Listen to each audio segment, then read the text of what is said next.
भारत भूमि ने अनेक महान बेटियों को जन्म दिया। भारतीय नारी एक श्रेष्ठ माता, बहन, बेटी, बहू आदि अनेक भूमिकाओं में अपने परिवार को अपने ममत्व और स्नेह से पोषित और संस्कारित करती है।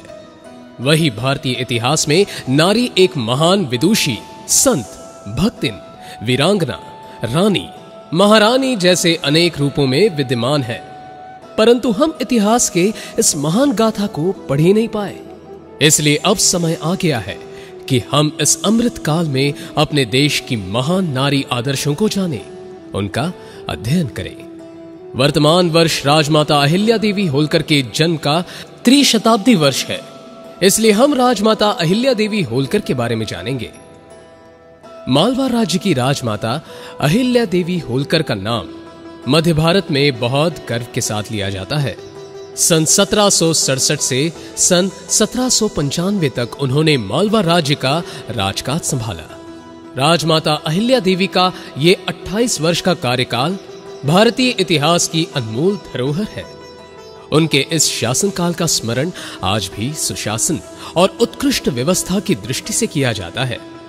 अहिल्या देवी एक अत्यंत संवेदनशील शासक और धर्मपरायण व्यवस्थापक थी। पूरे जीवन काल में वो जनता के बीच अत्यंत सम्माननीय एवं लोकप्रिय शासक ही। महारानी अहिल्या देवी होलकर को मध्य प्रदेश के मालवा और महाराष्ट्र के कुछ क्षेत्रों में आज भी सम्मान से राजमाता एवं देवी कहकर भी संबोधित किया जाता है। किंतु एक साधारण किशोरी से राजमाता के रूप में प्रतिष्ठित होने वाली अहिल्या देवी का संपूर्ण जीवन विकट संघर्षों से भरा रहा।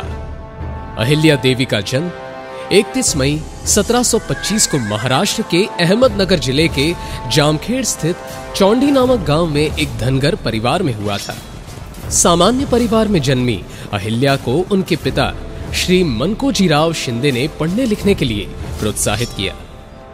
जब अहिल्याबाई की आयु मात्र 8 वर्ष की थी, उस समय उनके गांव में एक बार मालवा राज्य के शासक श्री मल्हार राव जी होलकर आए। उस समय उनकी दृष्टि बालिका अहिल्या पर पड़ी, जो भूखे एवं गरीब लोगों को भोजन खिलाने की सेवा में तल्लीन थी।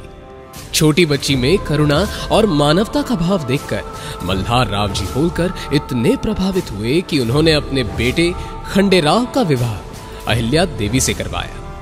विवाह के उपरांत अहिल्या देवी मालवा राज्य में अपने ससुराल आ गई।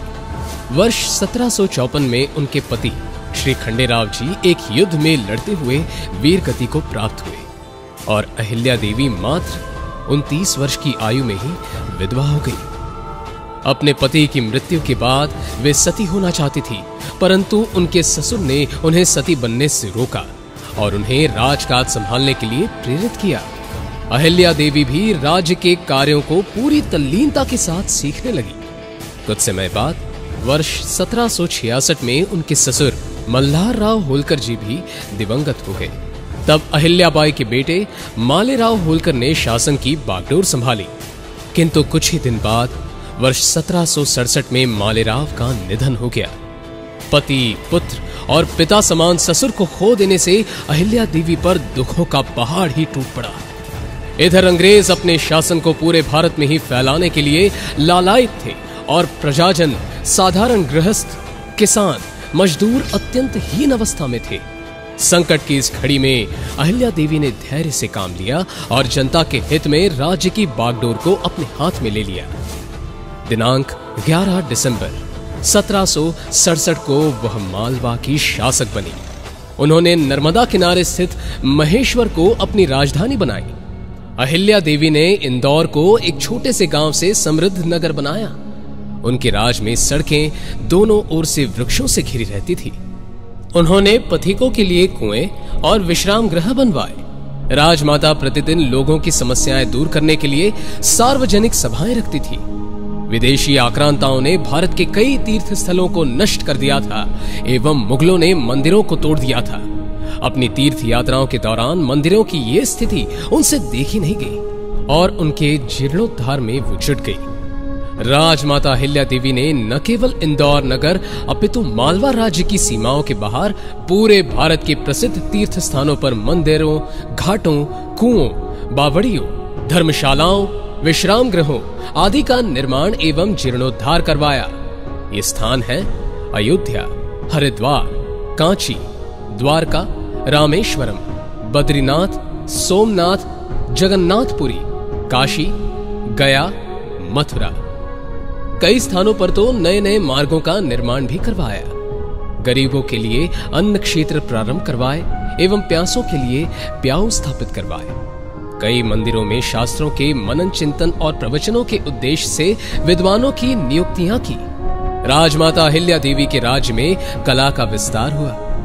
उनके 28 वर्षों के शासनकाल में मालवा राज्य की राजधानी महेश्वर साहित्य, संगीत, कला और उद्योग का केंद्र बिंदु बन गई थी।